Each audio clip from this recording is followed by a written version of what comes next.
நாளை ஒரே ஒரு வசனத்தை நாம் எடுத்து வாசிக்கலாம். ஆண்டவர் தாமே நாளை நம்மோடு கூட பேசுவாராக. ஆதியாகமத்தின் புஸ்தகத்தை எல்லாரும் எடுத்துக்கொள்ளலாம். நாளை ஜெபித்து கொண்டு வந்த போது கர்த்தர் இந்த வார்த்தையை தெளிவாய் பேசினார். ஆகவே இந்த வார்த்தை மூலமாக பரிசுத்த ஆவியானவர் தாமே நமக்கு தேவையான சத்தியங்களை ஆண்டவர் நம்மோடு கூட பேசுவாராக. நம்ம அநேக நேரங்களில் நாம் ஒரு காரியங்களை நினைப்போம், நாம் சொல்லுகிறதையெல்லாம் மற்றவங்க செய்யணும் அப்படின்னு நாம் நினைப்போம். அநேகருடைய வாழ்க்கை பெற்றோர் என்ன நினைப்பாங்க தெரியுமா? பிள்ளைகள் நான் சொல்கிறதையெல்லாம் என் பிள்ளை கேட்கணும், நான் சொல்கிறது அப்படியே என் பிள்ளை செய்யணும் அப்படின்னு நினைப்பாங்க. பெரியவங்க நினைப்பாங்க, எங்கள் வயது குறைந்தவங்க நான் சொல்கிறது அப்படியே செய்யணும், தட்டக்கூடாது அப்படின்னு நினைப்பாங்க. ஆனால் இன்றைக்கி கர்த்தர் நம்மை கொண்டு என்ன விரும்புகிறாருன்னா, அவர் நம்மை என்ன நமக்கு சொல்லுகிறாரோ அதை நாம் செய்ய வேண்டும் என்று ஆண்டவர் எதிர்பார்க்கிறார். அல்லேலூயா.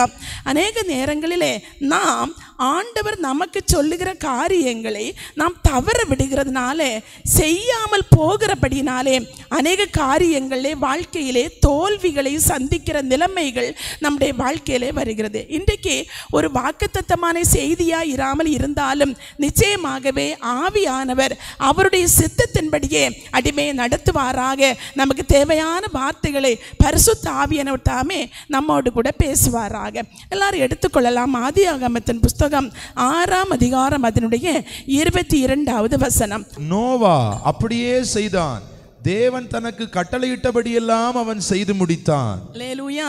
இது யார் சொல்றது என்றால், கர்த்தர் நோவாவை குறித்து சாட்சி கொடுக்கிற ஒரு வார்த்தையை தான் நாம் இப்போ வாசிக்க கேட்டோம். நோவா அப்படியே செய்தான். எல்லாரும் சொல்லுங்க பார்க்கலாம். நோவா அப்படியே செய்தான், தேவன் தனக்கு கட்டளையிட்டபடி எல்லாம் அவன் செய்து முடித்தான். ஆமேன், ஆமேன், ஆமேன். இந்த வார்த்தையை வாசித்த உடனே எனக்கு ரொம்ப ஒரு ஆண்டவர், இதிலிருந்து நான் என்ன வார்த்தையை கொடுக்க முடியும், இதிலிருந்து நான் என்ன பிரசங்கம் பண்ண முடியும், எனக்கு எதுவுமே தெரியலை. தேவ சமூகத்தில் அப்படியே ஜெபித்து கொண்டிருந்தப்போ சில சத்தியங்களை ஆண்டவர் என்னோடு கூட பேச ஆரம்பித்தார். நோவா அப்படியே செய்தான். இப்படிப்பட்டவர்களை ஆண்டவர் நாட்களிலே எதிர்பார்த்து காத்து வந்திருக்கிறார். தேவன் கட்டளையிடுகிற காரியங்களை, தேவன் சொல்லுகிற காரியங்களை, தேவன் செய்ய வேண்டும் என்று விரும்புகிற காரியங்களை அப்படியே செய்கிற அந்த இந்நாளில் எல்லாரும் மனதில் பதித்து கொள்ள வேண்டும். அப்படியே அப்படியே செய்தான் நோவா. நோவா அப்படியே செய்தான். எப்படி செய்தான்? தேவன் கட்டளையிட்டபடி எல்லாம் அப்படியே செய்தான். நாட்களில் வாலிப பிள்ளைகள் வாழ்க்கையில் அநேக பிரச்சனைகள் வர காரணம் என்ன தெரியுமா? பெற்றோர் சொல்லுகிறத அப்படியே செய்ய மாட்டாங்க, மாற்றி செய்திருவாங்க. ஊழியக்காரங்க ஆலோசனை கொடுக்கிறத அப்படியே செய்ய மாட்டாங்க, கொஞ்சம் மாற்றி செய்திருவாங்க. தன்னுடைய இஷ்டத்தை அதற்குள்ள புகுத்தி விட்டுருவாங்க. நோவா அப்படியே செய்தான். நல்ல ஒரு சத்தியத்தினால ஆண்டவர் நம்மோடு கூட பேச விரும்புகிறார். நாம் அநேக நேரங்களில் நம்முடைய காதுகளிலே தேவ சத்தத்தை கேட்போம். இன்ன காரியங்கள் இப்படி செய்ய வேண்டும் என்று கேட்ட உடனே நம்முடைய வாழ்க்கையில் நாம் செய்கிற அநேக நேரங்களில் நாம் செய்கிற சில தவறுகள் என்ன தெரியுமா? சொந்த காரியத்தை, சுய விருப்பத்தை தேவனுடைய சித்தத்தோடு, தேவனுடைய வார்த்தைகளோடு சுய எண்ணங்களை, சுய சித்தங்களை நாம் இணைத்து கொள்ளுகிற போது அந்த காரியம் தோல்வியில் முடிகிறதா இருக்கும். ஆனால் இந்த நாளிலே பரிசுத்த ஆவியானவர் நம்மோடு பேசுகிற காரியம், தேவன் நமக்கு என்ன சொல்லுகிறாரோ அப்படியே செய்கிற போது நிச்சயமாய் அதில் ஒரு பெரிய வெற்றியை நாம் கண்டுகொள்ள முடியும். இந்த நோவா அப்படியே செய்தான். நோவாவுக்கு கர்த்தர் கொடுத்த கட்டளை என்ன? நீ கொப்பேர் மரத்திலே ஒரு பேழையை உண்டு பண்ண வேண்டும். 100 முழ நீளம், 50 முழ அகலம், 30 முழ உயரத்திலே ஒரு பேழையை உண்டு பண்ணி, அதுக்கு அறைகளை உண்டு பண்ணி, மேல் தட்டிலே ஜன்னலை வைத்து ஊறுகிற பிராணிகள் எல்லா உயிரினங்களிலும் சுத்தம் உள்ளதிலும் சுத்தம் இல்லாததிலும் ஜோடி ஜோடியாக சேர்த்து பேழைக்குள் கொண்டு செல்ல வேண்டும். ஏனென்றால் ஒரு பெரிய ஜலப்பிரளயம் வரப்போகிறது, ஒரு பெரிய மழை வரப்போகிறது, ஒரு பெரிய அழிவு வரப்போகிறபடினாலே அழிவுக்கு தப்புவிக்கப்படும்படியாக தேவன் நோவாவோடு பேசி ஒரு பேழையை செய்ய சொன்னார். ஆனால் இந்த நோவா செய்த காரியம் என்ன? தேவன் இந்த நோவாவுக்கு என்ன சொன்னாரோ அப்படியே செய்தான். இந்த நோவாவுடைய கொஞ்சம் யோசித்த பார்த்தீங்கன்னா, எதிர்கேள்வி அவர் கேட்கல, அவர் சூழ்நிலையை பார்க்கல. ஏன் ஆண்டவரே இப்படி செய்கிறீங்க? ஏன் ஆண்டவரே இப்படி ஒரு பேழை இந்த காலத்துக்கு தேவையா? இப்படி ஒரு பேழை இந்த சூழ்நிலைக்கு இப்ப தேவையா? நோவா கேட்கல, எதிர்காலத்தை அவர் யோசிச்சு பார்க்கல. கர்த்தர் என்ன சொன்னாரோ அப்படியே செய்ய தன்னுடைய வாழ்க்கையை, தன்னுடைய சூழ்நிலைகளை, தன்னுடைய நேரத்தை, தன்னுடைய பணத்தை, தன்னுடைய எல்லா சூழ்நிலைகளையும் தேவன் சொன்ன ஒரே சொல்லுக்கு அப்படியே கீழ்ப்படிந்தான் நோவா. அல்லேலூயா. அந்த நோவாவுடைய வாழ்க்கையிலே புதிய ஒரு வேலை, புதிய பாதை, புதிய காரியம். இதுவரைக்கும் நோவா பேழை செய்த பழக்கம் கிடையாது.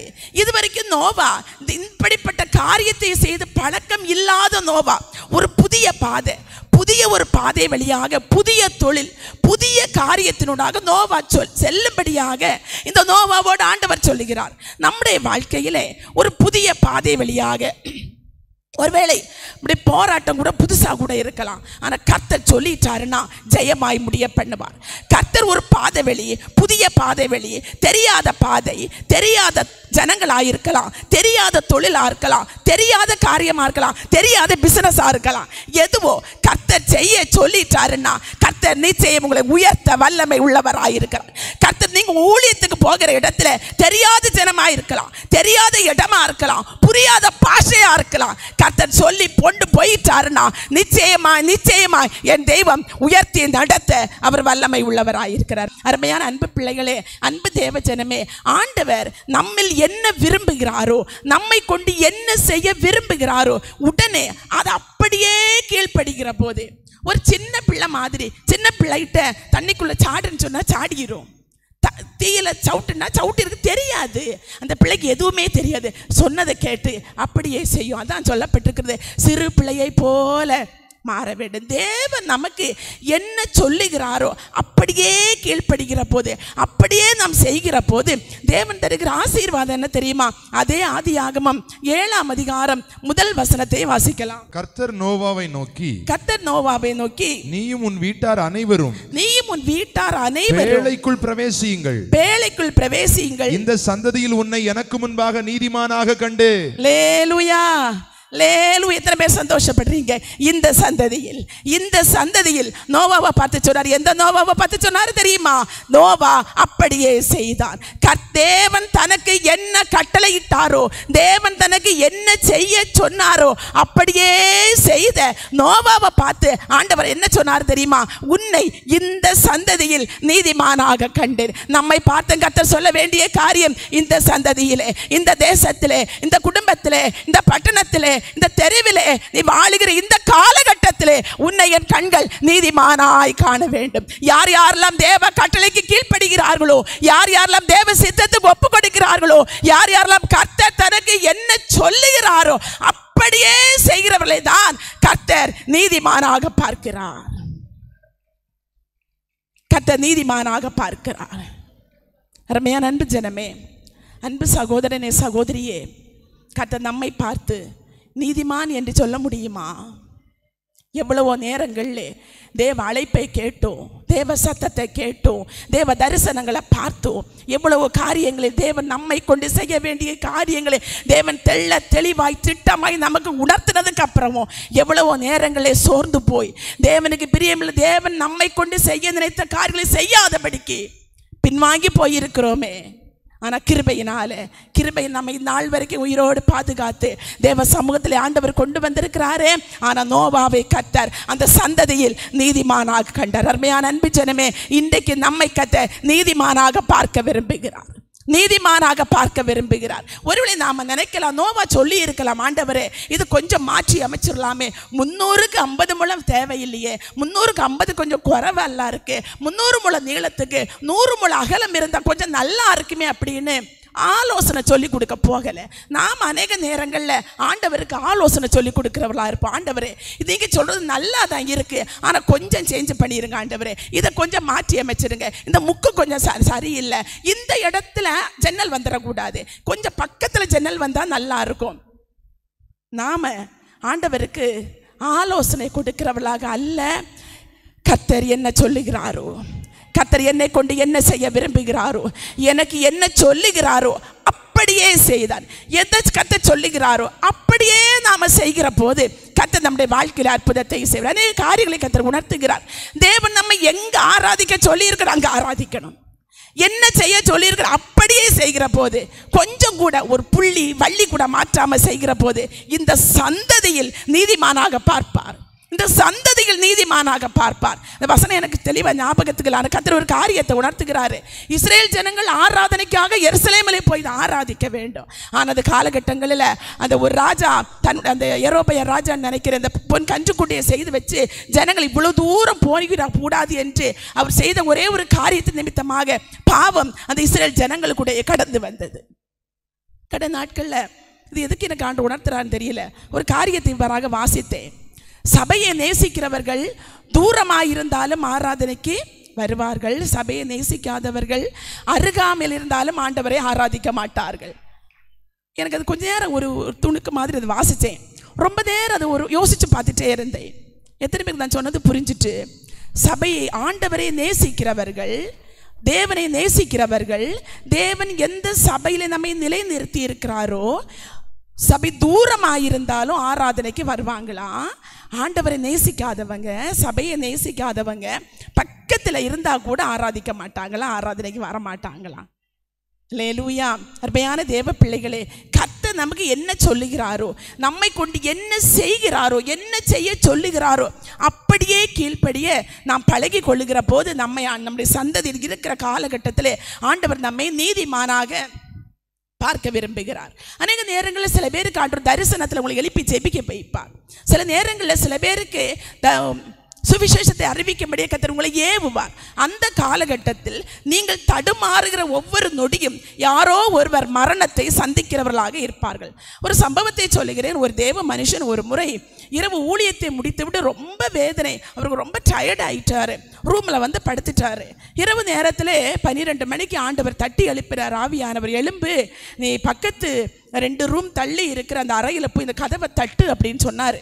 ஆனால் இவர் சொன்னார், ஆண்டவர் எனக்கு ரொம்ப டயர்டாக இருக்குது, அந்த 2 ரூம் தாண்டி அந்த 204 இருக்கிற அந்த அறை இருக்கிற அந்த மனுஷன் யாருன்னே எனக்கு தெரியாது, ஆள் இருக்காங்களா இல்லையான்னு எனக்கு தெரியாது, இந்த நடுராத்திரி போய் நான் தட்டிட்டோம்னா நான் என்ன பதில் சொல்ல முடியும் ஆண்டவரே, ரொம்ப டயர்டாக இருக்கிறேன் அப்பா அப்படின்னு தூங்கிட்டாராம். மறுபடியும் ஆண்டவர் 2 மணிக்கு ஆவியானவர் தட்டி எழுப்பி, போய் 204 அறை எண்ணில் போய் கதவை தட்டு அப்படின்னு சொன்னாராம். மறுபடியும் இந்த ஊழியக்காரர் சொன்னாரா, இல்லை ஆண்டவரே ரொம்ப டயர்டாயிட்டேன், உமக்கு என்ன சொல்கிறது புரியல, காலையில் வேணா பார்த்துக்கிட்டேன், போய் காலையில் போய் நேரம் விடிஞ்சதுக்கு அப்புறம் போய் தட்டி எழுப்பி என்ன வேணாலும் சொல்லிக்கிட்டேன், ஆனால் நடுராத்திரி போய் 2 மணிக்கு தட்டி எழுப்ப என்னால் முடியாது அப்படின்னு சொன்னாராம். மறுபடியும் 3 மணிக்கு ஆவியானவர் எழுப்பி சொன்னாராம், அந்த 204 அறையன் போய் கதவை போய் தட்டு அப்படின்னு சொன்னாராம். மறுபடியும் இவர் சொன்னாராம், ஆண்டவரே இந்த சூழ்நிலை என்ன பண்ணுறது ஆண்டவரே அப்படின்னு சொல்லி கொஞ்ச நேரம் அப்படி படுக்கையில் படுத்து புரண்டு எழும்பி கிட்டத்தட்ட ஒரு 3-4 மணிக்கு போய் அறை கதவை மெதுவாக தட்டுனாராம். எந்த சத்தமுமே இல்லையா. சரி, ஆண்டவர் சும்மா சொல்லியிருப்பார், 4 மணி ஆகிட்டு கதவை தட்டுனா யாருமே இல்லை, உள்ள ஆள் இருக்காங்களா இல்லையானே தெரியலை அப்படின்னு வந்து அந்த தேவனுடைய மனுஷன் தூங்கிட்டாராம்.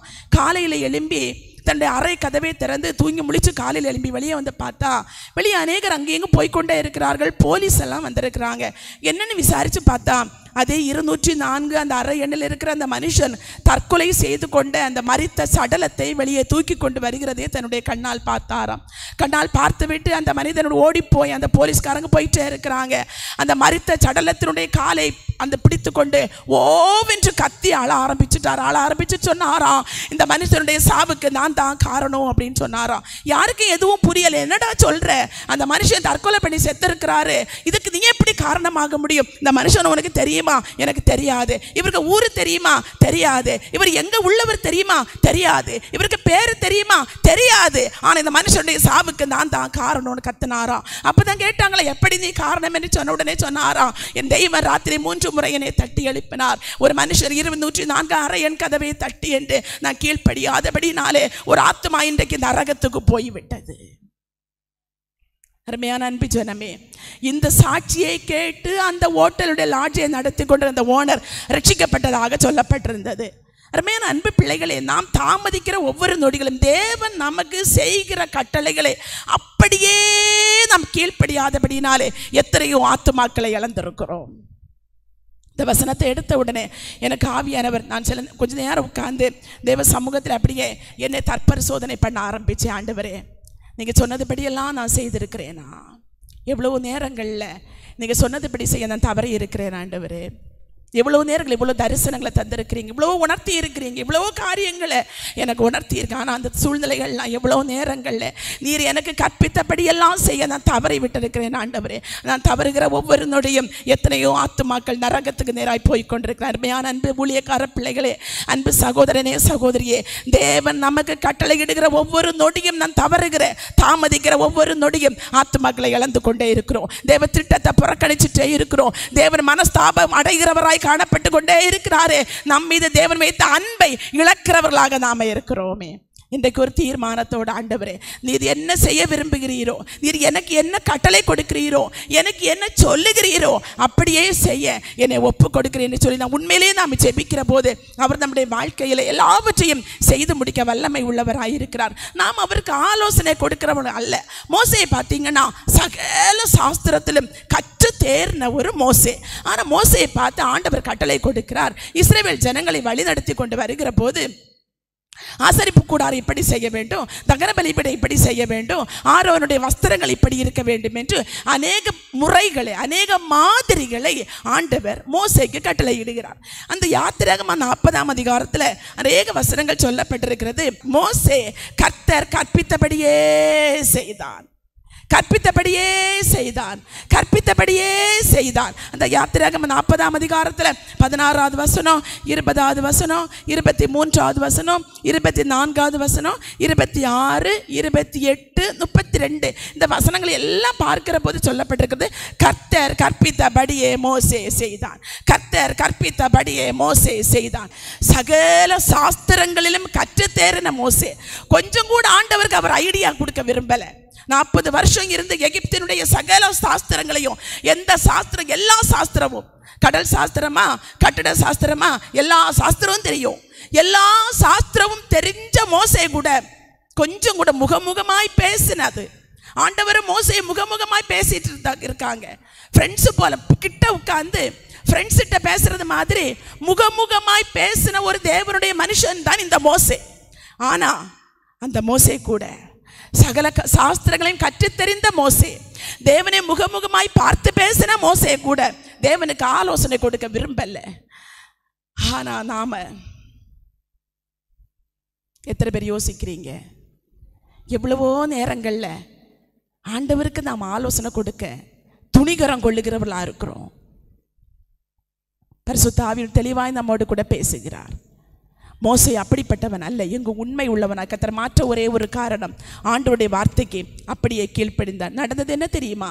அதே யாத்திராகமம் 40ஆம் அதிகாரம் 34வது வசனம் சொல்லுகிறது, மேகம் ஆசரிப்பு கூடாரத்தை மூடினது, மகிமை வாசஸ்தலத்தை நிரப்பிட்டு. கர்த்தர் ஆவியானவர் சொல்லுகிறார், இன்றைக்கு யார் யாரெல்லாம் நான் ஆண்டவருக்கு அடிமை என்று மரியாளை போல, ஆண்டவரே நான் உமக்கு அடிமை, உம்முடைய சித்தத்துக்காய் முழுவதுமாய் என்னை ஒப்பு கொடுக்கிறேன், உம்முடைய சத்தத்துக்காய், உம்முடைய சித்தத்துக்காய் தேவன் என்னில் என்ன செய்ய விரும்புகிறீரோ அப்படியே ஒப்பு கொடுக்கன்னு சொல்லுகிற ஒவ்வொருடைய வாசஸ்தலத்தையும் தேவ மகிமை மூடுவதாக, உங்களுடைய வாசஸ்தலங்களை தேவ மகிமை மூடுவதாக. நீங்க இருக்கிற வீடுகளை, குடும்பங்களை, உங்களுடைய இருதயமாகிய வாசஸ்தலத்தை, உங்களுடைய குடும்பங்களாகிய வாசஸ்தலத்தை தேவ மகிமை பிரத்யட்சமாய் மூடுவதாக. எத்தனை பேர் விசுவாசிக்கிறீங்க? தேவ மகிமையின் வாசஸ்தலத்தை மூட வேண்டும் என்று எத்தனை பேர் விரும்புகிறீங்க? சாபம் அல்ல வாசஸ்தலத்தை மூட வேண்டியது, பாவம் அல்ல வாசஸ்தலத்தை மூட வேண்டியது. பாவம் மரணம் அல்ல, பாவத்தின் சம்பளம் மரணம். பாவம் உன் வாசற்படியில படுத்திருக்கும். அந்த காயினை பார்த்து சொன்னாரு, நீ நன்மை செய்தால் உனக்கு மேன்மை இல்லையோ, பாவம் வாசற்படியில படுத்திருக்குமே. பாவம் வாசற்படியில படுத்திருந்தா மேன்மை பெற்றுக்கொள்ள முடியாது. அருமையான அன்பு ஜனமே, இன்றைக்கு தேவ சத்தத்துக்கு கீழ்ப்படுகிற போது நான் ஆண்டவருக்கு அடிமை. ஆண்டவர் நீர் என்ன செய்ய சித்தமா இருக்கிறீங்க, என்னை கொண்டு என்ன செய்ய விரும்புகிறீங்க, அப்படியே செய்கிறேன், அப்படியே செய்கிறேன். மரியாள் சொன்னாரு, எப்படி ஆகும்? அப்புறம் சொல்லிட்டா, ஆண்டவரே உமக்கு தான் அடிமை, உமக்கு தான் அடிமை. அப்படியே தன்னை சரண்டர் பண்ணி ஒப்பு கொடுத்தார். வல்லமை உடைய தெய்வம் மகிமையானவைகளை மரியாளுக்கு செய்தார். நம்முடைய வாழ்க்கையிலே அருமையான அன்பு பிள்ளைகளே, குடும்பத்தில் சாபமா, குடும்பத்தில் வாசஸ்தலத்தில் சாபக்கட்டில் இருக்கிறீங்களா? இன்னைக்கு ஒரே ஒரு காரியம், கர்த்தர் உங்களை நேசித்து கொண்டு வந்திருக்கிறார். உங்க வாசஸ்தலத்தை தேவ மகிமை மூட வேண்டும் என்று விரும்பி கொண்டு வந்திருக்கிறபடியினால இருதயம் நிறைஞ்சு சொல்லுங்க, ஆண்டவரே உடைய சித்தத்துக்காக என்னை ஒப்பு கொடுக்கிறேன். ஆண்டவரே நீர் என்ன செய்ய விரும்புகிறீரோ, என்னை கொண்டு என்ன செய்ய விரும்புகிறீரோ, என்னை எங்க அனுப்ப சித்தம் வச்சிருக்கிறீர் விரும்புகிறீங்களோ, என்னை கொண்டு என்ன செய்ய விரும்புகிறீரோ, நான் எப்படி ஜெபிக்கணுமோ, நான் என்ன செய்யணுமோ இந்த கரத்தில் என்னை ஒப்பு கொடுக்குறேன். அப்படி அர்ப்பணிச்சிட்டீங்கன்னா, அப்படி சரண்டர் பண்ணிட்டீங்கன்னா, அப்படி ஒப்பு கொடுத்துட்டீங்கன்னா கர்த்தருடைய மகிமை நம்முடைய வாசஸ்தலத்தை மூடுகிறதாக இருக்கும். அல்லேலூயா. அவர் நமக்கு சொல்லுகிறதை எல்லாம் செய்வதா அவர் நம்மை அழைத்திருக்கிறார். தேவன் நம்மை ரட்சித்தது, தேவன் நம்மை அழைத்தது, அவருடைய பிள்ளையாக மாற்றினது, அவர் என்ன சொல்லுகிறாரோ அப்படியே செய்வதற்கும் கீழ்ப்படிவதற்குமே அவர் நம்மை அழைத்திருக்கிறார். ரூத்தின் புஸ்தகம் 1ஆம் அதிகாரம் அதனுடைய 6வது வசனத்தை எடுத்தவர்கள் வாசிக்கலாம். அவள் களத்திற்கு போய் தன் மாமி தனக்கு கற்பித்தபடியெல்லாம் செய்தாள். அவள் களத்துக்கு போய் தன் மாமி தனக்கு கற்பித்தபடி எல்லாம் செய்தாள். இந்த ரூத்தின் சரித்திரம் எல்லாருக்கும் நன்றாக தெரிந்த ஒரு காரியம். ரூத் இந்த மோவாபிய ஒரு பெண்மணி, அடிமைத்தனத்திலும் சாபத்திலும் வாழ்ந்த இந்த ரூத் கர்த்தருடைய கிருபையினாலே நகோமியோடு இணைக்கப்பட்டு, நகோமியின் குடும்பத்தோடு இணைக்கப்பட்டு, நகோமியின் மகனுக்கு மனைவியாகிற பாக்கியத்தை ரூத் பெற்றுக்கொண்டாள். ஆனால் காலத்தின் போக்கிலே காலங்கள் செல்ல செல்ல குடும்பத்திலே பிரச்சனைகளும் போராட்டங்களும் இழப்புகளும் வந்துவிட்டது. இந்த காலகட்டத்திலே நகோமி ரூத்தோடு கூட மோவாப் தேசத்தை விட்டு பெத்லெகேமிலிருந்து புறப்பட்டு வருகிற ஒரு காரியத்தை பார்க்கலாம். இங்கு வந்ததுக்கு அப்புறம் இந்த ரூத்தினுடைய வாழ்க்கையிலே எல்லாவற்றிலும் என்ன செய்வதுன்னு தெரியாத ஒரு சூழ்நிலையிலே இந்த நகோமி ரூத்துக்கு என்ன சொன்னாலோ அவள் அப்படியே செய்தாள். தன் மாமி தனக்கு என்ன சொன்னாலோ அப்படியே இந்த ரூத் செய்தாள். நகோமி, இந்த பரிசுத்த ஆவியானவர் நமக்கு என்ன சொல்லுகிறாரோ அப்படியே நாம் செய்ய பழகி கொள்ள வேண்டும். இந்த ரூத்தை பாருங்க, ரூத்தினுடைய வாழ்க்கையில நகோமி சொல்லி விடுகிற காரியம், நீ குளித்து எண்ணெய் பூசி வஸ்திரங்களை உடுத்தி கொண்டு களத்திற்கு போய் அங்கே ஒரு மனுஷன் வருவாரு, அவரு புசித்து குடித்து இளைப்பார் மட்டும் பொறுமையா இரு. அவர் படுத்ததுக்கு அப்புறம் அவருடைய கால் மாட்டில் போய் காலின் அருகே போய் அவருடைய வஸ்திரத்தின் போர்வையை ஒதுக்கி அந்த காலின் அருகே படுத்துக்கொள். சாதாரணமாக நாம் இதை யோசித்து பார்த்தா நம்மால் இதை முடியாது. ரூத் எழுத்தின்படி எழுதப்பட்டது. ரூத்து செய்த ஒரே ஒரு காரியம், என் மாமி எனக்கு எது செய்தாலும் நன்மைக்காக செய்வார்கள் என்ற ஒரு தெளிவான ஒரு தெளிவு இந்த ரூத்துக்குள்ளே காணப்பட்டது. பரிசுத்த ஆவியானவர் நமக்கு என்ன சொல்லுகிறாரோ, நமக்கு என்ன செய்ய சொல்லுகிறாரோ அப்படியே நாம் செய்கிற போது நிச்சயமாகவே நம்முடைய வாழ்க்கை ஆசீர்வாதமாக மாறும். அன்றைக்கு மட்டும் ரூத் அதை செய்யலைன்னா இன்றைக்கு ரூத்தினுடைய சரித்திரமே இல்லாமல் இருந்திருக்கும். ரூத் மட்டும் அன்னைக்கு அதை செய்யலைன்னா, நகோமி சொன்ன காரியத்தை ரூத் செய்யலைன்னா இன்னைக்கு ரூத்தின் ஒரு சரித்திரமே இல்லாமல் இருந்திருக்கும். போவாசின் ஏக்கமும் நிறைவேறாமல் இருந்திருக்கும். இந்த போவாசின் ஏக்கம் என்ன? ஒரு காலத்தில் புறந்தள்ளப்பட்டு புறஜாதியாக கேட்பாரற்று சாபத்தோடு ஒன்றுமில்லாத நிலைமையிலே ஒரு முத்திரை குத்தப்பட்டவளாக, வேசி என்ற ஒரு முத்திரை குத்தப்பட்டவளாக வாழ்ந்தவள் தான் இந்த ராகாப். ஆனால் ராகாபை கர்த்தருடைய கிருபையினாலே சல்மோன் விவாகம் பண்ணி போவாசை பெற்றெடுக்கிறான். இந்த போவாசுடைய வாழ்க்கையிலே ஒரு ஏக்கம் எப்படி ஆயிரு? இந்த போவாஸ் இயேசு கிறிஸ்துவுக்கு நிழலாட்டமாக இருக்கிறார். இயேசு கிறிஸ்து நம்மை நேசித்து புறஜாதியாக பாவத்திலோ அக்கிரமத்திலோ மரித்து கிடந்த நம்மை புறந்தள்ளப்பட்டு குற்றம் சுமத்தப்பட்டு கேட்பாரற்று புறந்தள்ளப்பட்டு கிடந்த இந்த புறஜாதியாக இழந்து போறதை தேடவும் ரட்சிக்கவுமே மனுஷகுமாரன் உலகத்தில் வந்தார். ஒதுக்கப்பட்டு கிடக்கிற இந்த ஜனங்களை தேடும்படியாக வந்த இந்த இயேசு கிறிஸ்து ஏக்கம் நம் மூலமாய் நிறைவேற்றப்பட வேண்டும். நமக்காக ஒரு சிலுவையில் ரத்தம் சிந்தி நம்முடைய பாவங்களுக்காக நமக்காக அவர் சிலுவையில் அறையப்பட்டார். இந்த போவாசின் ஏக்கம் என்ன? நான் எப்படி ஆயிரும் ஒரு புற ஜாதி பெண், அதாவது என்னுடைய தகப்பனாகிய சல்மோன் ஒரு ராகாப் என்கிற வேசியை விவாகம் பண்ணி இந்த ஒரு யூத கோத்திரத்துக்குள்ளே வந்து போவாசை பெற்றெடுக்கிறார். போவாஸ் ஒரு ஆக்கியோன் இவ்வாறாக எழுதுகிறார், போவாசின் இதயத்தின் ஏக்கம், நான் ஒரு தியாகியாக வாழ வேண்டும், நான் ஒரு தியாகம் செய்ய வேண்டும், ஒரு புறஜாதி பெண்ணுக்கு வாழ்வு கொடுக்க வேண்டும் என்ற ஏக்கம் போவாசுக்குள்ளே. கர்த்தர் இந்த ரூத்தை இந்த நகோமி சொல்லுகிறாள். நகோமி என்ன சொன்னாலோ அதை இந்த ரூத்து செய்து முடித்தாள். செய்து முடித்ததினாலே இந்த போவாசுக்கு மனைவி ஆகிற பாக்கியமாக சுதந்திர வாட்டியாக மாற்றப்படுகிறாள். அங்கே ஒரு உடைவு வருகிறது. என்ன உடைவு தெரியுமா? சாபம் உடைக்கப்பட்டது. யார் கர்த்தருடைய வார்த்தைக்கு கீழ்ப்படுகிறார்களோ அங்கே சாபம் உடைக்கப்படும். யார் கர்த்தருடைய வார்த்தைக்கு இந்த பரிசுத்த ஆவியானவருக்கு கீழ்ப்படுகிறார்களோ சாபம் உடைக்கப்படுகிறது. ரூத்துடைய வாழ்க்கையில காணப்பட்ட சாபம் எப்ப உடைக்கப்பட்டது தெரியுமா? நகோமி இந்த ரூத்துக்கு என்ன சொன்னாலோ அப்படியே செய்து முடித்த போது சாபம் உடைக்கப்பட்டது. போவாசனுடைய பாதத்தருகே போவதற்கு எக்காரணம் கொண்டு தகுதி இல்லாதவள் தான் இந்த ரூத். 10 தலைமுறை ஆனாலும் தேவ சமூகத்தில் கூட வர முடியாது. ஆனா சுதந்திரவாளி ஆகிய போவாசன் காலை பிடிக்க என்றைக்கு நகோமியினால ஏவப்பட்டு அந்த போவாசுடைய காலை பிடித்தாலோ அன்றைக்கு சாபம் உடைக்கப்பட்டது. அருமையான தேவ பிள்ளைகளே, அருமையான தேவ ஜனமே, ஒருவங்க பார்வைக்கு எப்படி நான் போய் போவாசன் காலை பிடிக்க முடியும் என்று ரூத் நினைச்சிருந்தான்னா இன்னைக்கு ரூத்துடைய சாபம் உடைஞ்சிருக்காது. ரூத்துடைய சாபம் உடைஞ்சிருக்காது. அருமையான அன்பு பிள்ளைகளே, நம்முடைய வாழ்க்கையிலே நாம் சில நேரங்கள் நமக்கு கூட ஒரு வரைமுறை வச்சிருப்போம். இப்படி போனாதான் இந்த ரூட்டுக்கு போக முடியும். இல்லை, கர்த்தர் சொல்ற ரூட்டு வழி தான் போகணும். கர்த்தர் சொல்லுகிறபடி தான் செய்யணும். அவர் என்ன சொல்லுகிறாரோ நம்முடைய பார்வை கொஞ்சம் கசப்பா இருக்கலாம். சில வீடுகளுக்காக விசிட்டிங் போனோம்.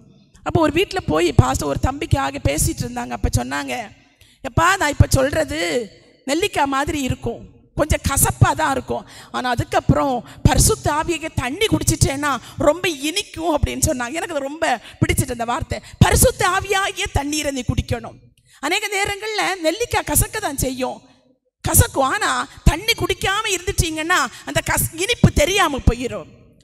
ஊழியக்காரனுடைய வாயில் ஒரு காரியத்தை நமக்கு எச்சரிக்கிறாருன்னா, கர்த்தர் நமக்கு ஒரு காரியத்தை சொல்றாருன்னா, பரிசுத்த ஆவியானவருடைய துணையோடு கூட பரிசுத்த ஆவியோடு இணைந்து நாம் அதை அலசி ஆராய்ந்து பார்க்கிற போது நமக்கு நெல்லிக்கனி மாதிரி இனிக்கிறதாக மாறும். அந்த பரிசுத்த ஆவி தண்ணியை நாம பருகிறவர்களாக இருக்கணும். கர்த்தர் நமக்கு என்ன சொல்லுகிறாரோ, இந்த யோசுவாவின் புத்தகத்தில் பார்த்தீங்கன்னா 6ஆம் அதிகாரத்தில் இந்த சாபம் உடைஞ்சிட்டு கர்த்தர் ஒரு காரியத்தை உணர்த்துகிறாரு. உடைச்ச சாபத்தை ஒருவனால் எடுத்து கட்ட முடியாது.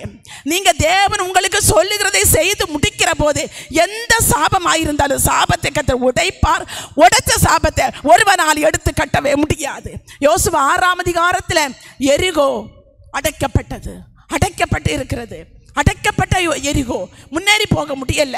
சாபத்தினால வாழ்க்கையில முன்னேற முடியாம, சாபத்தினால வாழ்க்கையில ஜெயம் எடுக்க முடியாம, சாபத்தினால வாழ்க்கையில் வருகிற நன்மைகளை பெற்றுக்கொள்ள முடியாம, வாழ்க்கையில் வருகிற ஆசீர்வாதங்கள் அனுபவிக்க முடியாதபடிக்கு அடைக்கப்பட்டிருந்த எரிகோவை கர்த்தருடைய ஆவியானவர் சொல்லுகிறார், சுற்றி வாருங்கள். 6 முறை சுற்றி வாருங்கள். ஒரு பேச்சு பேசக்கூடாது. அநேக நேரங்கள் நம்ம ஆண்டவர் சொல்லுவாரு, பேசாதேன்னு சொல்லுவாரு. பேசாதேன்னு சொன்னா பேசக்கூடாது. ஆனால் கடந்த நாட்களில் ரம்மையான ஒரு ஊழியக்காரர் சொன்னது ரொம்ப ஆழமாக எனக்கு பதிஞ்சிட்டு. எலியாவை எலிசா பின்தொடர்ந்து வருகிறாரு. எலிசா பின்தொடர்ந்து வந்துட்டே இருக்கிறாரு. அப்போ கேட்குறாரு, எலியா எடுத்துக்கொள்ளப்படுகிற நேரம் வந்தாயிற்று. இப்போ எலிசாவை பார்த்து சொல்கிறாங்க, இன்னைக்கு உங்கள் எஜமான் எடுத்துக்கொள்ளப்படுகிற தெரியுமா? தெரியும், சும்மா இரு. இந்த ஒரே ஒரு வார்த்தை எலிசாவுக்கு வர வேண்டிய நன்மையை கட்டி காத்துட்டு அவர் மட்டும் வாய் விட்டுருந்தாருன்னா எலிசாவுக்கு வர வேண்டிய ரெட்டிப்பான வரம் கிடைக்காம போயிருப்போம். நம்முடைய வாழ்க்கையில் அநேக நேரங்களில் தேவையில்லாம வார்த்தைகள் மூலமாக, தேவையில்லாத பேச்சுகள் மூலமாக நம்முடைய வாழ்க்கையில் வர வேண்டிய நன்மைகளை நாம் இழப்பதற்கு நாமே காரணமாக இருந்திருக்கிறோம். இன்னைக்கு ஒரு தீர்மானம் எடுக்கணும். தேவையில்லாத பேச்சை வாய்ந்து புறப்படக்கூடாது. பதில் இருக்கும், பேசக்கூடாது. கர்த்தர் பார்த்துக்கொள்வார். கர்த்தருடைய பருவத்தில் பார்த்து கொள்ளப்படும். எல்லாவற்றையும் அவர் நமக்காய் செய்து முடிக்கிறவர் தெய்வம். அவர் நம்மோடு கூட இருக்கிறார். அவர் என்ன சொல்லுகிறாரோ அது மட்டும் நம்ம செய்யணும். அது மட்டும் நம்ம செய்ய பழகி கொள்ளுகிற போது வாழ்க்கை ஆசீர்வாதமாக இருக்கும். யோசுவாவின் புஸ்தகத்தில் எரிகோ அடைக்கப்பட்டிருக்கிறது. கர்த்தர் சொல்லுகிறாரு, 6 நாள் வரைக்கும் பேசக்கூடாது, சுற்றி மட்டும் நடங்க, எக்காலம் ஊதணும், கர்த்தருடைய பெட்டி போகணும், ஆசாரியர்கள் நடக்கணும், ஜனங்கள் நடக்கணும். ஆனால் வாயிலிருந்து ஒரு வார்த்தை புறப்படக்கூடாது, பேசக்கூடாது. 6 நாள் வரைக்கும் பேசல. 7ஆவது நாள் அற்புதம் நடந்தது. நாகாமனுடைய வாழ்க்கையில் 6 முறை அந்த ஆற்றில் முங்கி எழும்பினார். எந்த அற்புதம் நடக்கல. உள்ள இவங்க நினைச்சிருக்கலாம், பேசாதேன்னு சொன்னாரு, இவர் என்னதான் செய்ய போகிறாரு? அவிசுவாசமா சுத்தல, விசுவாசத்தோட 6 நாளும் விசுவாசமா சுத்திட்டே வந்தாங்க. 7ஆவது நாள் அந்த யோசுவா 6ஆம் அதிகாரம் 20வது வசனத்தை ஒருவர் வாசிக்கலாம். காலங்களை ஊதுகையில் ஜனங்கள் ஆர்ப்பரித்தார்கள். எக்கால சத்தத்தை ஜனங்கள் கேட்டு மகா ஆரவார சத்தத்தோட முழங்குகையில் அலங்கம் இடிந்து விழுந்தது. 7வது நாளும் ஆர்ப்பரிப்போடு தேவ கட்டளை என்ன தெரியுமா? 6 நாள் பேசக்கூடாது. 7வது நாளும் ஆர்ப்பரிக்க ஆரம்பிக்க வேண்டும். தேவனுடைய கட்டளை ஒருபோது நம்முடைய வாழ்க்கைக்கு கொஞ்சம் வித்தியாசமானது மாதிரி இருக்கும். அவருடைய கட்டளைகள் பாரமானவைகள் அல்ல, அவருடைய கற்பனைகள் பாரமானவைகள் அல்ல. அவருடைய நுகம் மெதுவாயும் அவருடைய சுமை லகுவாயும் இருக்கிறது. அதில் கற்பனைகளை பழகினவர்களுக்கு ரொம்ப ஈஸியாக இருக்கும். பழகினவர்களுக்கு, அதில் நடக்க பழகிறவர்களுக்கு, அந்த அவரோட நடக்கிற ஒரு அனுபவம், அவரோட பேசுகிற ஒரு அனுபவம், அவருடைய சத்தத்துக்கு அப்படியே கீழ்ப்படுகிற அனுபவம் ரொம்ப ஒரு சந்தோஷமான அனுபவம். முடிவு ஆசீர்வாதமாக இருக்கும். ஆனால் மனுஷனுடைய வார்த்தைக்கு கீழ்ப்படிந்து மனுஷ சித்தத்தின்படி செய்கிற போது துவக்க ஆசீர்வாதம் போல இருக்கும், முடிவு ஆசீர்வாதமா இருக்காது. ஆனா தேவனுடைய வார்த்தையை பார்த்தீங்கன்னா ஆரம்பம் அற்பமா இருக்கும். வார்த்தை இப்படி சொல்லுகிறது, ஆரம்பம் அற்பமா இருக்கும், முடிவு சம்பூரணமா இருக்கும். கர்த்தருடைய வார்த்தையில நடக்க பழகிட்டீங்கன்னா அது ஆசீர்வாதமான பாதையா இருக்கும். முதல்ல பாதை கொஞ்சம் கடினமான பாதையா இருக்கும். ஒருவேளை ஒரு கடினமான பாதையா இருக்கலாம், குறுகலான பாதையா இருக்கலாம். ஆனா போக போக தண்ணீரை கடந்தோம், சோதனை ஜெயித்தோம், மதிலை தாண்டினோம் உம்பலத்தால். ஒரு முதல்ல கொஞ்சம் சோதனையா இருக்கலாம், மதிலா இருக்கலாம், பாறையா இருக்கலாம், ஒரு குறுகிற பாதையா இருக்கலாம், தண்ணீரின் வாழ்க்கையா இருக்கலாம். கடந்து வந்துட்டக்கு அப்புறம் ஒரு வசனம் சொல்லுது பார்த்தீங்களா? தீயையும் தண்ணீரையும் கடந்து வந்தோம், செழிப்பான இடத்தில் எங்களை கொண்டு வந்து நிறுத்தினீர். சத்தமா சொல்லுங்க பார்க்கலாம். கர்த்தருடைய வார்த்தைக்கு கீழ்ப்படுகிற போது செழிப்பான ஒரு இடத்தை கர்த்தர் கொண்டு வந்து நிறுத்துவார். அல்லேலூயா. இத்தனை பேர் விசுவாசிக்கிறீங்க? செழிப்பான ஒரு இடம் உங்களுக்காக எனக்காக கர்த்தர் வச்சிருக்கிறார். செழிப்பான ஒரு இடம், செழிப்பான ஒரு இடம் நமக்காக உண்டு. முதலாவது தீயா இருக்கலாம், தண்ணீரா இருக்கலாம், குறுகலான பாதையா இருக்கலாம், மதில் போல் அடைக்கப்பட்ட பாதைகளா இருக்கலாம். ஆனா ஒரு பெராக்கா நமக்கு உண்டு, ஒரு பெராக்கா நமக்கு உண்டு. ஆரம்பம் அற்பமா இருக்கலாம், ஆனா முடிவு சம்பூர்ணமா இருக்கும். இந்த ரூத்தை மட்டும் கீழ்ப்படியலைன்னா சாபம் உடைஞ்சிருக்காது. கர்த்தர் ஒரு காரியத்தை சொல்லுகிறார். உங்க ஒருவருடைய கீழ்ப்படிதலினால குடும்பத்தின் சாபத்தை கர்த்தர் உடைக்க விரும்புகிறார். உங்க நிமித்தம், தேவ ஜனமே ஆராதிக்கிற உங்க நிமித்தமாக, தேவனுக்கு கீழ்ப்படுகிற உங்க ஒரு நபர் நிமித்தமாக, தேவனுக்கு கீழ்ப்படிய கட்டளைகளுக்கு கீழ்ப்படுகிற ஒரு நபர் நிமித்தமாக உங்க குடும்பத்தை கர்த்தர் ஆசீர்வதிக்க விரும்புகிறார். உங்க குடும்பத்தின் சாபத்தை உடைக்க விரும்புகிறார். ரூத்துடைய ஒரே கீழ்ப்படிதல் சாபத்தை உடைச்சிட்டு. இன்னைக்கு எத்தனை பேர் ஒப்பு கொடுக்கிறீங்களோ உங்க ஒரு நபர் நிமித்தம், ஒரு சகோதரி நிமித்தம், ஒரு சகோதரன் நிமித்தம், ஒரு வாலிப தம்பி நிமித்தம், ஒரு வாலிப தங்கச்சி நிமித்தம், ஒரு ஊழியக்காரி நிமித்தம் கர்த்தர் உங்க குடும்பத்தின் சாபத்தை, ஊழியத்தின் சாபத்தை, தேசத்தின் சாபத்தை, கிராமத்தின் சாபத்தை கர்த்தர் உடைக்க விரும்புகிறார். தபரால் சொல்லுகிறார், தபராலே நீ தாயாக எழும்பும் அளவோ கிராமங்கள் பாழாய் போயின. ஒரே ஒரு தபரால், ஒரே ஒருத்தி கர்த்தருக்காய் எழும்ப வேண்டாம். கர்த்தர் சொல்லுகிறாரு, திறப்பிலே நிற்கவும் சுவரை அடைக்கவும் தக்கதாக ஒரு மனுஷனை தேடுகிறேன், ஒரு மனுஷனை தேடினேன். ஒரு மனுஷனை தேடி வந்திருக்கிறாரே இன்னைக்கு. ஒரு மனுஷனை, தேவ சித்தம் செய்கிற ஒரு மனுஷனை, தேவ சத்தத்தை கேட்கிற ஒரு மனுஷனை, அப்படியே செய்கிற ஒரு மனுஷன்.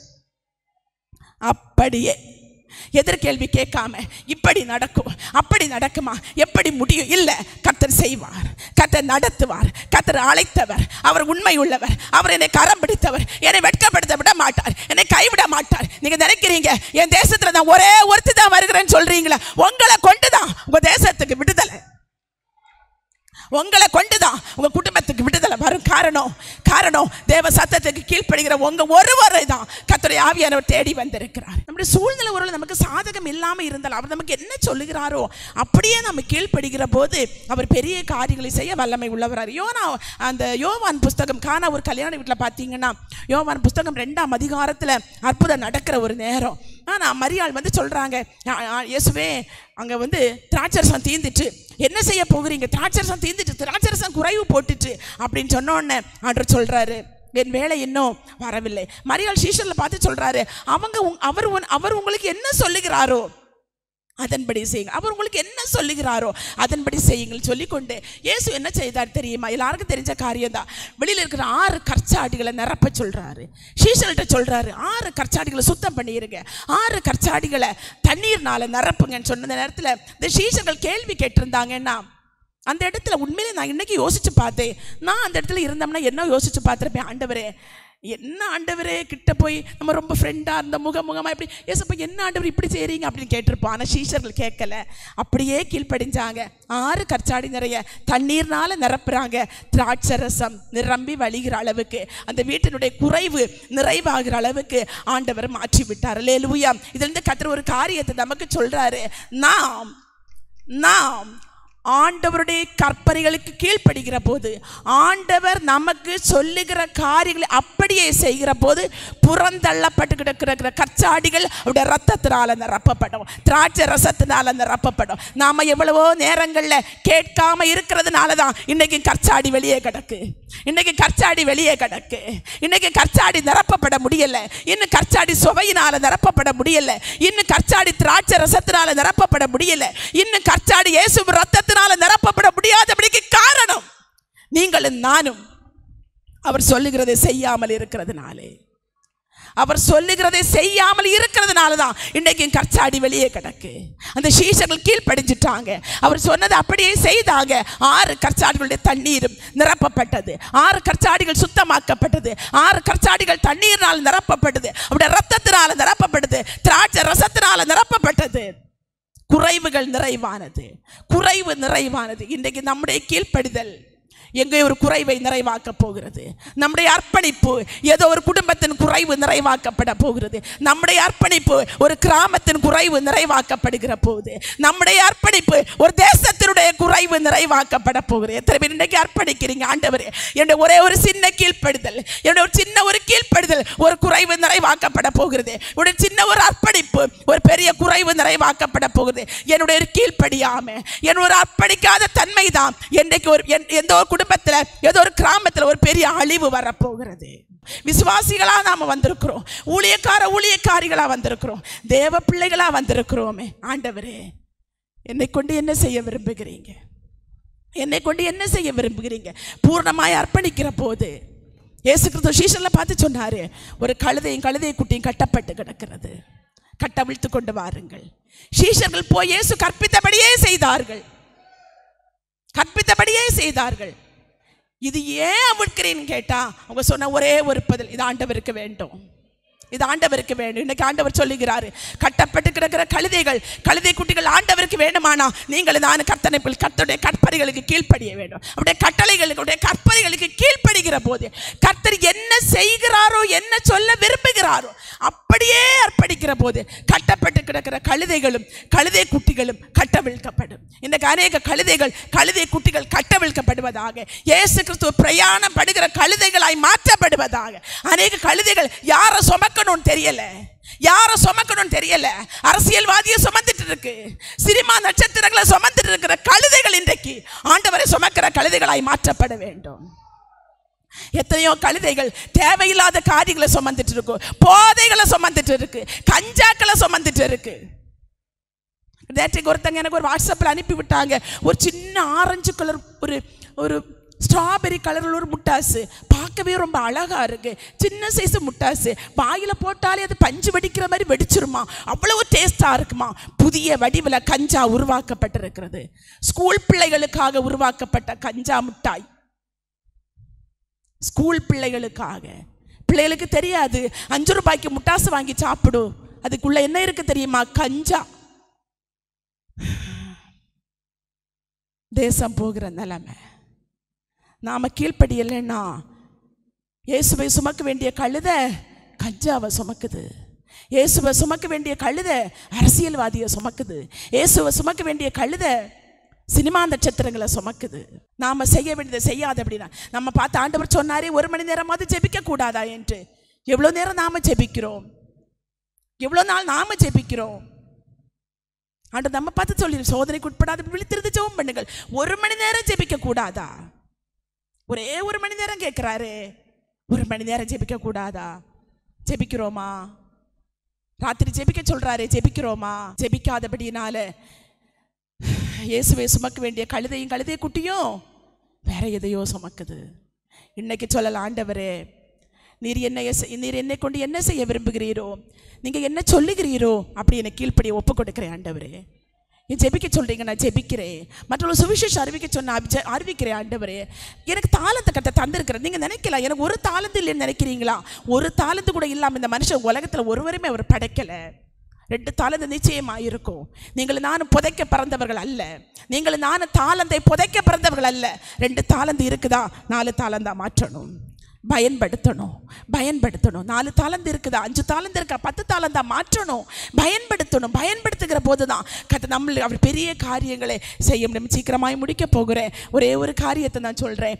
ஒருவேளை நீங்கள் நினைக்கலாம், அவர் எனக்கு என்ன சொல்கிறார், எனக்கு செய்ய தெரியல, எனக்கு தேவ சித்தம் என்னன்னு எனக்கு புரிஞ்சு கொள்ள முடியல அப்படின்னு சொல்கிறீங்கன்னா, எனக்கு ஒரு ஆலோசனை ஆண்டு நமக்கு சொல்லி முடிக்க போகிறது. நீங்கள் நினைக்கலாம், பாஸ்டர்மா இவ்வளோ நேரம் நீங்கள் பேசுனீங்க, ஆவியானவர் பேசினார், நான் பேசலை, ஆவியானவர் எனக்கு எல்லாம் தெரியும், நான் அவ்வளோ பலவீனம் எனக்கு, ஆனால் ஆவியானவர் நிச்சயமாக நாள் நம்மோடு கூட பேசி இருக்கிறார். அப்படி தேவ சித்தத்தை நாம் உணரும்படியாக, நம்முடைய வாழ்க்கையை ஆண்டவருக்கு அர்ப்பணிக்கும்படியாக அவர் நம்மோடு கூட பேசி இருக்கிறார். நீங்கள் நினைக்கலாம், எனக்கு தேவ சித்தம் எப்படி செய்யணும்னு தெரியல, அவருடைய சத்தத்தை எனக்கு கேட்க தெரியல, அவருடைய பிரசனத்தை என்னால் இன்னும் உணர முடியலை, நான் என்ன செய்யணும்னு ஆண்டவர் விரும்புகிறாரு அப்படின்னு நீங்கள் கேட்குறீங்கன்னா, ஒரே ஒரு காரியத்தை உங்களுக்கு சொல்கிறேன். தேவன் நம்முடைய வாழ்க்கையில் தேவன் நமக்கு தந்திருக்கிற ஊழியக்காரர் மூலமாக ஆராதனை நேரங்களில், கர்த்தருடைய வார்த்தை நேரங்களில், தனிப்பட்ட ஆலோசனை நேரங்களில் ஆவியானவர் ஊழியக்காரர் மூலமாக நமக்கு என்ன வார்த்தை சொல்லுகிறாரோ அப்படியே அதை உரிமையாக்கி கொள்ளுகிற போது அற்புதம் நடக்கும். இதுக்கு ஒரு எக்ஸாம்பிள் சொல்லி முடிக்கிறேன். 2 ராஜாக்கள் 6ஆம் அதிகாரத்தை எல்லாரும் எடுங்க பார்க்கலாம்.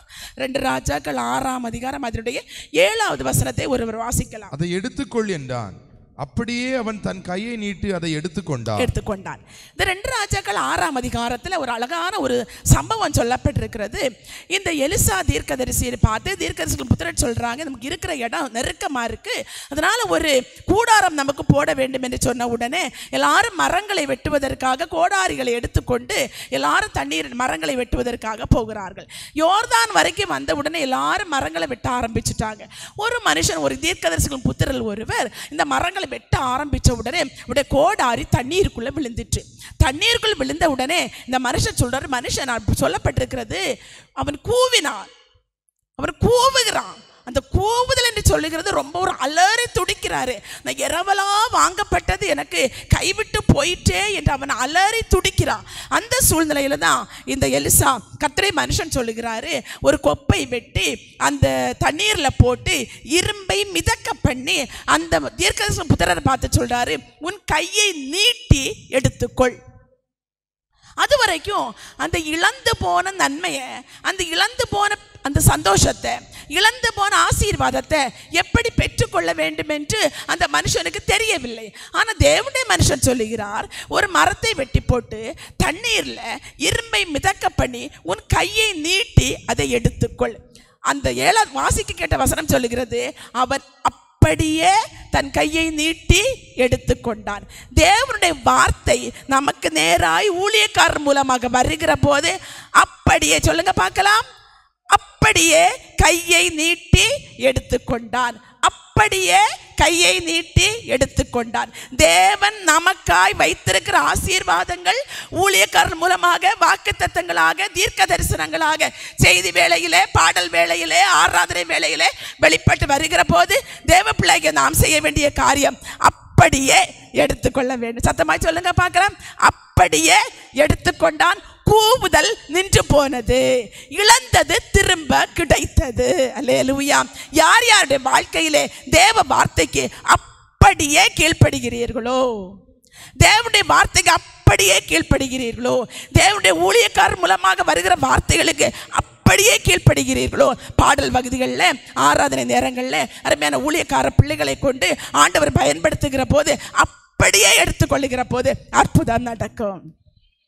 அல்லேலூயா, அல்லேலூயா. அப்படி என்றால் அப்படியே நம்ம கேட்க வேண்டுமானா நம்ம செய்ய வேண்டிய காரியம் என்ன தெரியுமா? உடைய பாதத்தில் அமர்ந்திருக்கணும். மரியாள் உடைய பாதத்தில் அமர்ந்திருந்தால் தன்னை விட்டு எடுபடாத ஒரு நல்ல பங்கை அவள் தெரிந்து கொண்டு நம்ம அப்படியே செய்து நிறைவேற்ற வேண்டுமானா இன்னும் சொல்ல வேண்டிய காரியம் விசுவாசம் காணப்பட வேண்டும். விசுவாசத்தோடு இன்னொரு காரியத்தை சொல்லி முடிக்கிறேன். நோவா அப்படியே செய்தான். சொன்னவர் யார் என்று தெளிவாய் நோவா அறிந்திருந்தான். கடைசியாக ஒரு காரியத்தை சொல்லி முடிக்கிறேன். நம்முடைய வாழ்க்கையிலே சொல்லுகிறவர் யார் என்ற தெளிவு எந்த சகோதர சகோதரிகளுக்குள்ள இருக்கிறதோ அவர்கள் செய்வார்கள், செய்து முடிப்பார்கள், அற்புதத்தை பெற்றுக்கொள்வார்கள். நமக்கு சொல்லுகிறவர் யார்? நாம் செய்யும்படி சொல்லுகிறவர் யார்? நம்மை அழைத்த தெய்வம், வானத்தை படைத்தவர், பூமியை உருவாக்குறவர், சகலவற்றையும் வார்த்தையினாலே உருவாக்கின தெய்வம், எல்லாவற்றையும் செய்து முடிக்க வல்லமை உள்ளவர், இல்லாதவைகளிலிருந்து இருக்கிறவைகளை வரவழைக்கிறவர், இல்லாதவைகளிலிருந்து ஒன்றும் இல்லாதவைகளிலிருந்து இருக்கிறவைகளாக வரவழைக்கிறவர் தான் சொல்லுகிறாரு. அந்த கட்டளைகளுக்கு அப்படியே கீழ்படிச்சிட்டோம்னா அற்புதம் நடக்கும், அற்புதம் நடக்கும். மனுஷன் சொல்லி கீழ்படிச்சிட்டீங்கன்னா அற்புதம் நடக்கும் வாய்ப்பே இல்லை. தெய்வம் சொல்லி கீழ்படிச்சிட்டீங்கன்னா பூமியே ஒரு பக்கம் வந்தாலும் தலைகீழா மாறி போனாலும் சொன்னதை செய்து முடிக்கிறது வரைக்கும், சொன்னதை செய்து முடிக்கிறது வரைக்கும் அவர் கைவிட மாட்டார், அவர் கைவிட மாட்டார். ஏன்னா சொல்லிட்டாருன்னா செய்து முடிப்பார்.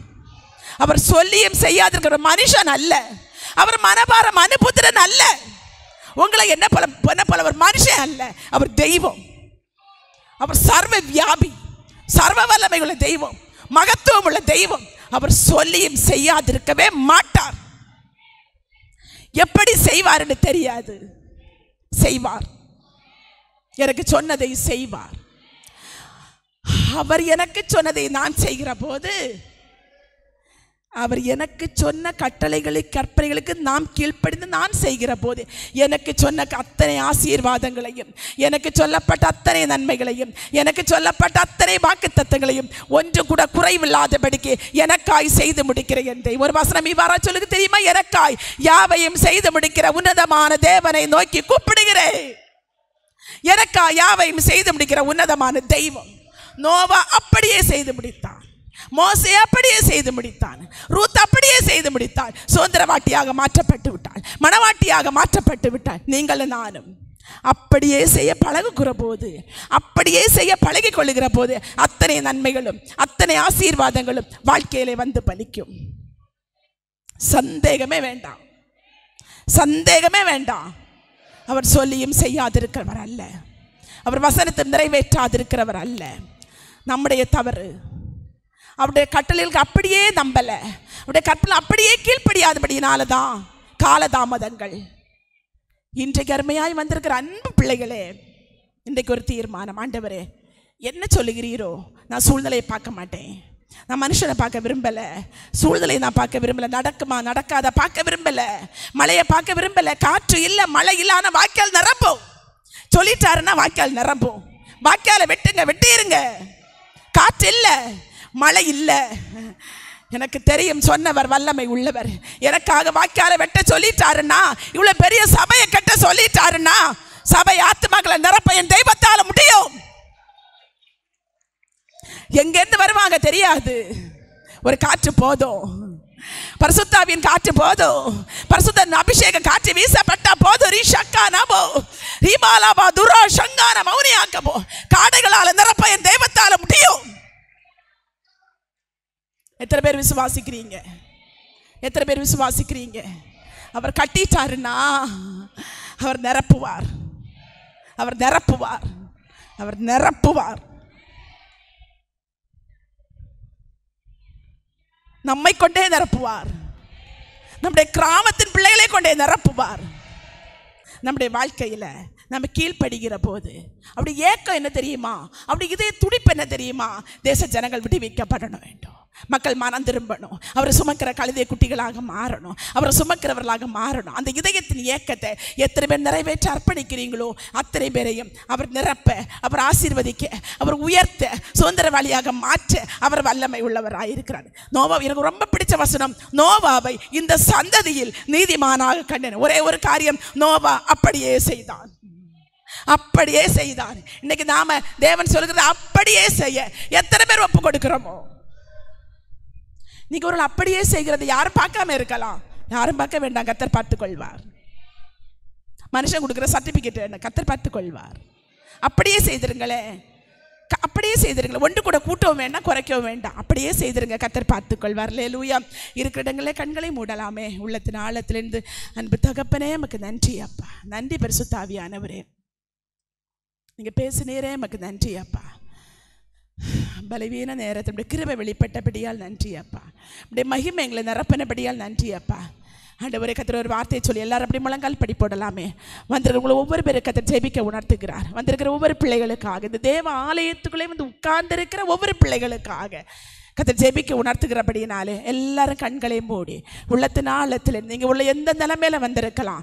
வார்த்தையை கேட்டு ஆண்டவர் நம்முடைய சித்தத்தை செய்ய ஆசையாக வந்திருக்கிறேன், ஆனால் என்னால் முடியலை, என் குடும்ப சூழ்நிலை, என் நிலைமை, என் பலவீனம், என் சரீர பலவீனம், என்னுடைய இயலாமையை ஒத்துக்கொண்டு தேவ சமூகத்தில் வந்திருக்கிறீங்களா? இன்றைக்கு பரிசுத்த ஆவியானவர் சொல்லுகிறார், உங்களை நிரப்ப போகிறார். வந்து ஒவ்வொரு பிள்ளைகளையும் விசேஷித்த அபிஷேகத்தினால, விசேஷித்த கிருபைகளினால, அந்த விசேஷித்த ஒரு ஆசீர்வாதம். நீங்கள் சொல்கிறீங்க, சில சகோதரிகள் சொல்கிறாங்க, எங்களுக்கு அற்புதம் நடந்துச்சுன்னா நாங்கள் மற்றவங்களுக்கு சொல்லலாம், வசதியாக இருக்குமே, அதனால் கர்த்தர் நாம மகிமைப்படுமேன்னு சொல்கிறீங்களா? இன்றைக்கி கேளுங்க, வாய் திறந்து கேளு. கர்த்தர் உங்கள் சமீபத்தில் வந்திருக்கிறாரு, உங்கள் பக்கத்தில் வந்து நிற்கிறார். பார்த்தீங்களா? இன்றைக்கி ஒரு தேவ மகிமை உணர்கிறேன், தேவ மகிமை உணர்கிறேன். சபை நடுவே ஒரு தெய்வீக மகிமை உணர்ந்துகிறேன். தேவ பிரசனம் சபை நடுவே உலாவி கொண்டே இருக்கிறது. பலிபீடத்திலிருந்து கர்த்தரை மகிமை பாய்ந்து சென்று கொண்டே இருக்கிறபடியால் நன்றி அப்பா. பலிபீடத்திலிருந்து ஒரு தேவ பிரசனம், அளவிட முடியாத ஒரு தேவ மகிமை, அளவிட முடியாத ஒரு தேவ மகிமை.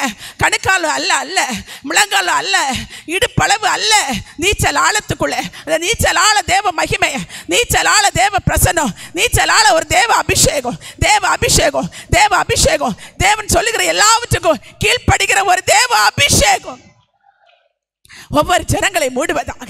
வந்திருக்க ஒவ்வொரு பிள்ளைகளை மனதார வாழ்த்தி ஆசீர்வதிக்கிறேன் ஆண்டவரே.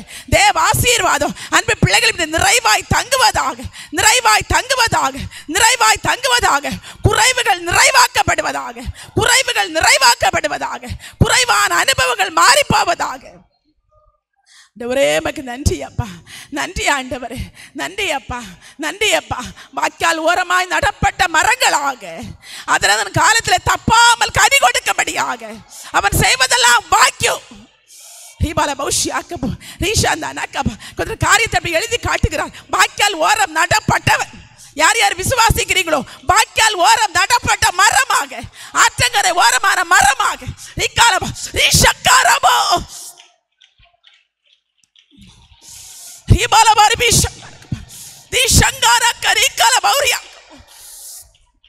வாய்க்கால் ஓரமாய் நடப்பட்ட மரம் தப்பாமல் கனி கொடுக்க, தப்பாமல் கனி கொடுக்க.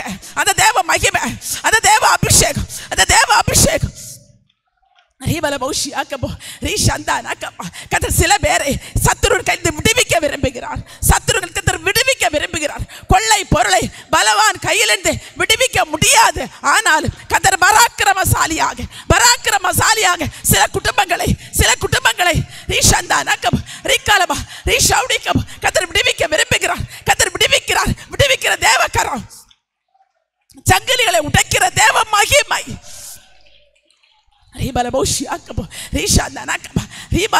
நன்றி பரிசுத்த ஆவியானவரே, நன்றி பரிசுத்த ஆவியானவரே. பேதுருவின் கையில் இந்த கட்டு தானாய் களவுண்டது, தானாய் கலன்று விழுந்தது போல அநேகருடைய கட்டுகள் கலன்று விழுகிற ஒரு நேரம், அநேகருடைய கட்டுகள் கலன்று விழுகிற ஒரு நேரம். பவுல் சீலாவும் பாடி துதித்த போது சிறைச்சாலையின் அஸ்திபாரங்கள் அஸ்திபாரம் அசைந்தது போல, பூமி அஸ்திபாரம் அசைந்தது போல கட்டுகள் கலருகிற ஒரு நேரத்துக்காய் நன்றி ஆவியானவரே. நன்றி பரிசுத்த ஆவியானவரே, நன்றி பரிசுத்த ஆவியானவரே. கிருபைகளுக்காக நன்றி, கிருபைகளுக்காக நன்றிப்பா. கர்த்தர் வார்த்தையை மறுபடியும் சொல்லுகிறார். புதிய வாசலை கர்த்தர் திறக்க போகிறார், புதிய ஒரு வழியை கர்த்தர் திறக்க போகிறார். அடைக்கப்பட்ட வாசல் திறக்கப்படுகிற ஒரு நேரம், அடைக்கப்பட்ட வாசல் திறக்கப்படுகிற ஒரு நேரம். தரிசனத்தை காண்பிக்கிறார். ஒரு புதிய வாசல், அடைக்கப்பட்ட வழி. நன்றி ஆவியானவரே, நன்றி பரிசுத்த ஆவியானவரே. பலகடி துவாரங்களுக்கு நேராய் தீவிரிக்கிற இவர்கள் யார்? கர்த்தரால் மீட்கப்பட்டவர்கள் ஆனந்த களிப்புடன் பாடி சீயோனுக்கு வருவார்கள். சஞ்சலவு தவிப்பு ஓடி போகும், சஞ்சலவு தவிப்பு ஓடி போகும். நித்திய மகிழ்ச்சி, நித்திய மகிழ்ச்சி தலை மீது தங்கி இருப்பதாக. நன்றி ஆவியானவரே, நன்றி பரிசுத்த ஆவியானவரே, நன்றி ஆவியானவரே. உடைய மகிமையான மேகத்துக்காய் நன்றி அப்பா, மகிமையான தேவ மகிமைக்க நன்றி ஆவியானவரே. மகிமை வாசஸ்தலத்தை மூடிக்கொண்டே இருக்கிறபடியால் நன்றிப்பா. அங்கே போ. நன்றிப்பா, தாழ்த்தி உடைய கரங்களே தருகிறோம். கர்த்தரே, ஆவியானவர் ஒரு பெரிய காரியங்களை சபை நடுவே செய்ய தொடங்கி விட்டபடியால் நன்றியப்பா. சபை நடுவே ஆவியானவர் அசைவாடு தொடங்கி விட்டபடியால் நன்றியப்பா. கர்த்தரே, மகிமை வெளிப்பட்டு கொண்டே இருக்கிறபடியால் நன்றி ஆண்டவரே. பலகடி துவாரங்கள் வழியாக தீவிரித்து கொண்டே இருக்கிறபடியால் நன்றியப்பா. புறாக்களை போல தேவ சபையை நோக்கி ஜனங்கள் தீவிரித்து வந்து கொண்டே இருக்கிறபடியால் நன்றி ஆண்டவரே. இனி எந்த சத்துருவும் தேவ ஜனங்களை தடுக்க முடியாது. ரட்சிப்பை பார்வோர் தடுக்க முடியாது. ஜனங்கள் ஆராதனைக்கு வருவதற்கு தடை செய்கிற பார்வோருடைய வல்லமைகள் அழிக்கப்படுவதாக. ஆண்டவரே, எமக்கு நன்றி ஆண்டவரே. நன்றி அப்பா. தேவ மகிமை பிரத்யட்சமாய் வெளிப்படுகிறபடியால் நன்றி அப்பா. பிரத்யட்சமாய் வெளிப்படுகிறபடியால் நன்றி அப்பா. கர்த்தருடைய வார்த்தையை சொல்லுகிற கர்த்தருக்கு காத்திருக்கிறவர்களோ புதுபலன் அடைந்து செட்டைகளை அடித்து உயர எழும்புவார்கள். உயர பறக்கிற ஒரு காலம், உயர பறக்கிற ஒரு நேரம் கர்த்தருக்காய் சாதிக்க வேண்டிய ஒரு காலத்துக்குள்ள வைக்கப்பட்டிருக்கிறோம். சாதனையாளர்களாக, சாதிக்கிறவர்களாக ஒரு கூட்டத்தை கர்த்தர் வேறு பிரிக்கிறார். ஒரு கூட்டத்தை கர்த்தர் வேறு பிரிக்கிறார். சாதிக்க துடிக்கிற ஒரு கூட்டமே கர்த்தருக்காய் எழுப்பு. தேவ மகிமை, தேவ மகிமை, தேவ மகிமை.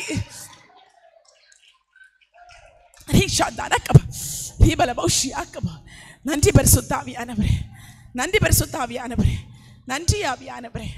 தரை மட்டும் தாழ்த்தி தருகிறோம். ஆவியனுடைய மகத்தான தேவ கிருபைக்காய் நன்றி அப்பா. ஆவியனோடு தொடர்ந்து ஆளுகை செய்யுங்கப்பா. ஆவியனோடு தொடர்ந்து எங்களை நடத்தி செல்லுங்க. தாழ்த்தி தருகிறோம். துதிக்கிற மகிமையெல்லாம் உமக்கு செலுத்துகிறோம். இயேசு கிறிஸ்துவின் நாமத்தில் ஜெபிக்கிறோம். எங்கள் ஜெபம் கேளும். ஜீவனுள்ள நல்ல பிதாவே. ஆமேன், ஆமேன்.